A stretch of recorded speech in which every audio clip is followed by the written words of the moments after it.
Konnichiwa, live da tarde, tudo bem pessoal? Estamos chegando aí, vou aguardando vocês aqui. Hoje, como eu tinha dito, né, a nossa live vai ser para contar um pouquinho da história de Takamatsu Sensei. Vocês sabem quem é Takamatsu Sensei? Sabem da importância de Takamatsu na Bujinkan? O que seria Bujinkan sem Takamatsu Sensei? Vamos beber água porque tá calor aqui em Ribeirão Preto. Konnichiwa, pessoal que tá chegando aí. Saudações para todo mundo. Nessa live a gente vai falar sobre a história dele, ó, Takamatsu Sensei. Takamatsu é esse senhor aqui, ó.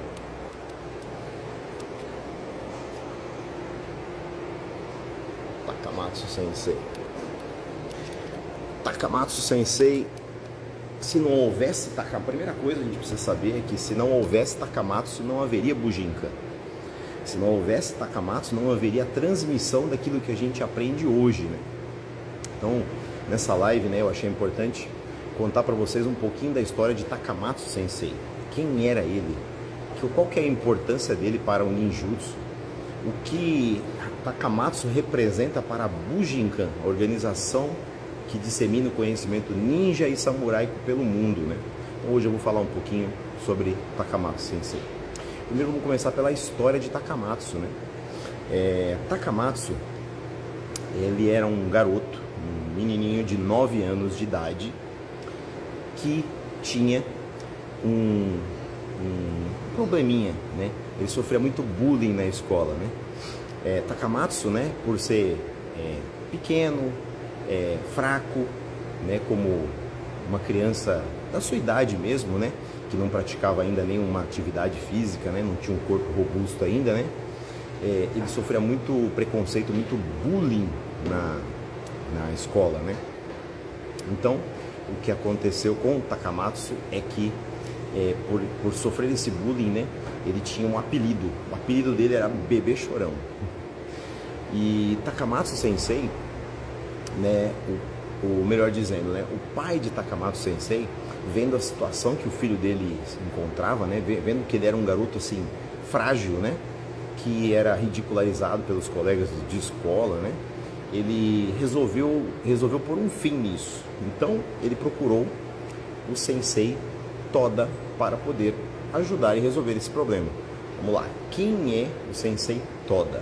Sensei Toda era avô de Takamatsu. Sensei Toda era mestre em 7 estilos marciais, dos 7 estilos que estão presentes na Bujinkan que nós praticamos hoje em dia. Bom, então Takamatsu era neto de Sensei Toda? Sim, Takamatsu era neto de Sensei Toda.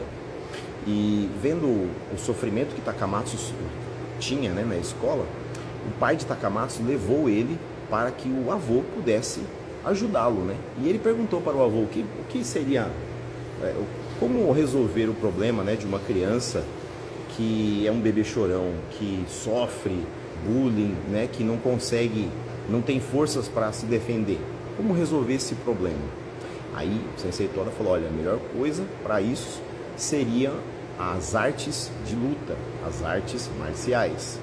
Então Takamatsu passou a ser aluno do Sensei Toda. Eles ainda não eram, apesar do parentesco, eles ainda não treinavam, tá bom? Quem procurou o Sensei Toda para iniciar o treinamento foi o pai de Takamatsu. Uma vez iniciado o treinamento de Takamatsu, o que aconteceu foi um sofrimento brutal. Isso, palavras de Takamatsu, tá bom? Takamatsu deixou um escrito, né? Uma biografia, né, que ele mesmo escreveu da vida dele. E lá na biografia ele retrata esse momento como um momento de muita crueldade pelo treinamento duro que ele seguia no avô. Então o avô, para vocês terem uma ideia, num dojo assim tradicional, né, daquela época, né, a gente está falando assim de uma época já de bastante tempo atrás, né? Por volta ali, Takamatsu nasceu em 1888, então a gente está falando ali em meados do século XX, aí, 1900 por aí. Takamatsu, ele tinha um treinamento diferenciado com seu avô. Normalmente num dojo tradicional, como que é feito, né? O mestre não ensina os alunos jovens, os alunos mais, os iniciantes. Quem faz esse trabalho de ensinar os iniciantes são os alunos mais velhos, mas o mestre dá aula para os alunos como se fosse só pente para os faixas pretas, né? E os alunos que são mais jovens, né, faixa pretas mais jovens, eles ensinam os iniciantes, né? Mas, devido à situação de Takamatsu e também o parentesco, Sensei Toda passou a ensinar Takamatsu pessoalmente. E Takamatsu dizia que o treino com Sensei Toda era um treino muito duro. Ele dizia que ele não aprendia absolutamente nada. Ele simplesmente, o Sensei pegava ele, arremessava ele de um lado para o outro no tatame, e assim se sucedia todos os dias, né? Ele saía todos os dias com o joelho sangrando, o cotovelo sangrando, dizendo que nunca mais ele voltaria naquele lugar. Mas tinha por trás de Takamatsu seu pai, que continuava insistindo para que ele pudesse praticar, não é isso? Então, o pai de Takamatsu insistia para que ele pudesse continuar treinando e levava o Takamatsu nos treinos todos os dias. O que acontece é que após um ano desse treino intensivo aí, um belo dia Takamatsu estava na escola e tinha um campeonato de sumô. E Takamatsu foi obrigado a participar desse campeonato de sumô. E o que aconteceu com Takamatsu nesse campeonato de sumô? Foi que quando Takamatsu subiu no tablado e começou a enfrentar seus adversários, que eram bem mais pesados do que ele, porque ele era uma criança frágil ainda, né? Takamatsu viu que com muita facilidade ele conseguia arremessar todo mundo para fora do tablado. Então Takamatsu falou assim, peraí, mas o que aconteceu nesse um ano de treinamento comigo, sendo que o velho não me ensinava nada? Ou será que o avô estava ensinando, só que com uma pedagogia um pouco diferente? Eu prefiro acreditar nessa segunda hipótese, né? Então Takamatsu voltou da escola uma outra pessoa. Ele voltou da escola, pra vocês terem uma ideia, ele estudava o dia inteiro, saía da escola e ia para o dojo treinar, né? Finalizava o dia dele treinando no dojo.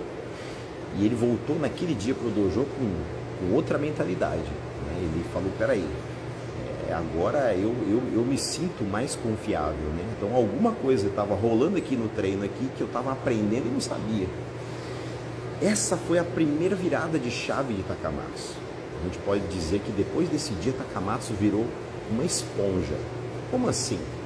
Ele absorvia tudo. Depois que virou essa chave, Takamatsu absorvia tudo que ele aprendia. Então Takamatsu passou a se dedicar de corpo e alma aos treinamentos. E como eu disse, o avô de Takamatsu, ele era mestre Soki em 7 estilos que nós treinamos na Bujinkan. Então quer dizer que 7 escolas que treinamos na Bujinkan vieram do avô de Takamatsu? Exatamente. Takamatsu teve uma vida cheia de desafios. A vida de Takamatsu está para escrever um livro dela, né? Hoje eu gostaria de centrar nessa primeira parte da vida de Takamatsu e falar sobre quando ele era garoto ainda, né? Então eu gosto bastante de falar sobre essa parte, quando Takamatsu era criança, para incentivar a prática para as crianças treinarem ninjutsu, né?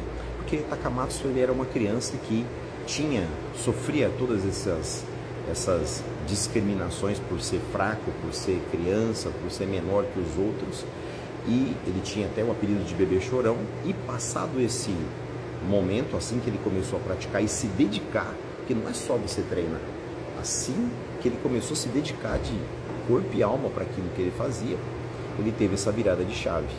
E aí até o apelido dele mudou, passaram a chamar ele de Kotengu, né, que seria um pequeno Tengu, né? Tamanha a habilidade e destreza que ele adquiriu.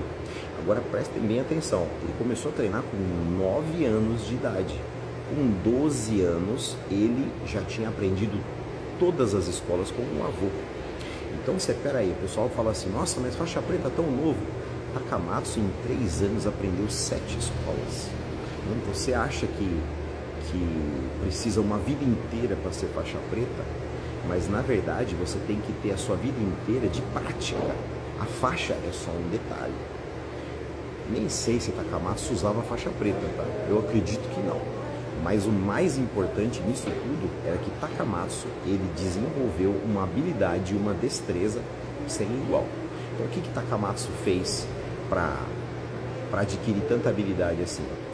Takamatsu, ele estudou todas as 7 escolas com o avô e não se contentando com estudar essas escolas, ele foi estudar mais. Então ele estudou o Takagi Shinryu com o sensei Mizutani, ele estudou o Kukushinden Ryu com o sensei Ishitani. Ou seja, as outras 2 escolas que compõem as 9 escolas da Bujinkan, ele treinou ainda com outros 2 professores diferentes. Takamatsu então teve 3 professores e estudou 9 escolas de luta, 9 escolas de guerra. E o mais incrível disso tudo não é você apenas estudar 9 escolas. O mais incrível disso tudo que Takamatsu fez foi ser Soke, herdeiro das 9 escolas. Porque uma coisa é você chegar no último nível da escola, estudar a escola inteira, isso qualquer pessoa pode fazer. Qualquer pessoa com dedicação e treino pode fazer isso. Mesmo hoje em dia, tá? Agora, o que Takamatsu fez foi algo que somente uma pessoa depois de Takamatsu conseguiu fazer, que foi ser Soke, ser herdeiro das 9 escolas. Porque para você ser herdeiro, você tem que ter uma condição especial para você ser herdeiro. Você tem que ser uma pessoa que consegue modificar aquilo e levar aquilo para um futuro diferenciado. Então, Takamatsu, ele fez algo, ele foi fora da caixinha, né? Ele foi fora da sua época naquele momento, né? Takamatsu teve, ainda na sua infância, ele teve várias situações onde ele teve que usar a prática do ninjutsu para sobreviver. Uma das situações que aconteceu com Takamatsu foi que ele teve que enfrentar uma gangue que perseguia jovens naquela época do Japão. Takamatsu e um amigo estavam voltando de banhos públicos, né? Aqueles banhos quentes, né, que tem no Japão. E no caminho eles encontraram por volta ali de 6 pessoas de uma gangue. E esses 6 tentaram atacar Takamatsu, porque Takamatsu, como ele tomou bastante projeção por já com 12, 13 anos já ser um habilidoso artista marcial e já mestre já em 7 escolas, então ele era muito falado, as pessoas conheciam muito sobre Takamatsu. Então uma gangue do Japão, membros dessa gangue, perseguiram Takamatsu e tentaram bater no Takamatsu. Takamatsu, para proteger seu amigo, arremessou vários membros dessa gangue, para cada lado, e eles conseguiram fugir. No dia seguinte, mais ou menos ali no mesmo local, quase no mesmo horário, os membros da gangue voltaram, um número muito maior, com a gangue inteira, para tentar atacar Takamatsu. E um dos membros da gangue tinha uma katana, tinha uma espada. Eles juntaram, seguraram Takamatsu e falaram para ele que ele tinha que se ajoelhar, porque senão ele iria morrer. Takamatsu, né, com aquela mente fria que ele já tinha de ser um artista marcial que o tempo todo treinava e recebia golpes e era arremessado no chão pelo seu avô, ele, pensando rapidamente, ele viu que ele precisava neutralizar primeiro o membro que estava com a espada. Então, num perfeito gesto de Kyojitsu, né, ele abaixou, viu uma pedra no chão, eles queriam que ele ajoelhasse, ele pegou a pedra e esmagou o pé do cara que estava, do membro da gangue que estava com a espada, destruindo o pé dele, e ali começou uma verdadeira luta cinematográfica, né? Takamatsu, diz ele que ele se recorda que ele arremessou alguns membros, ele acha que eram sempre os mesmos que atacavam ele, porque como isso aconteceu tudo muito rápido, né? Então ele não sabia com quantos membros ele tinha lutado. Enfim, ele, falando assim em português claro, ele bateu em todo mundo. No dia seguinte, ele foi procurado pelo delegado da província. E o avô dele também foi procurado. O delegado queria explicações sobre o que tinha acontecido na noite anterior. Então Takamatsu diz que se recorda pouco, que ele se defendeu de alguns membros que atacaram ele, mas ele não sabia a quantidade. O delegado falava assim, mas quantos você acha que você lutou? Ele falou, eu acho que uns 5 ou 6. Aí o delegado falou, não pode ser, porque tem 60 membros dessa gangue que foram feridos e mais de 10 estão hospitalizados. Então alguma coisa de errado tem aí. Então Takamatsu, né, o avô de Takamatsu teve que depor na delegacia, teve que falar com o delegado sobre essa situação. E ele disse, né, que Takamatsu ele era uma pessoa diferenciada, era uma pessoa que se dedicava muito aos treinos e que não era um artista marcial comum, né?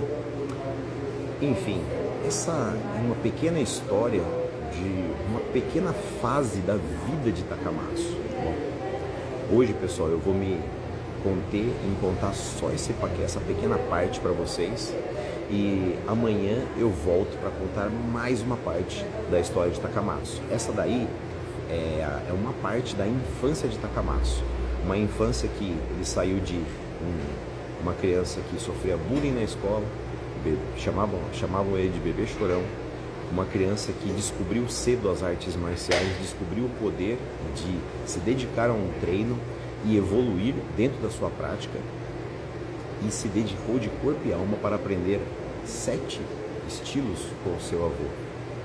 Então, amanhã eu volto para contar mais um pouquinho para vocês da história de Takamatsu, ok? Konnichiwa para todo mundo aí.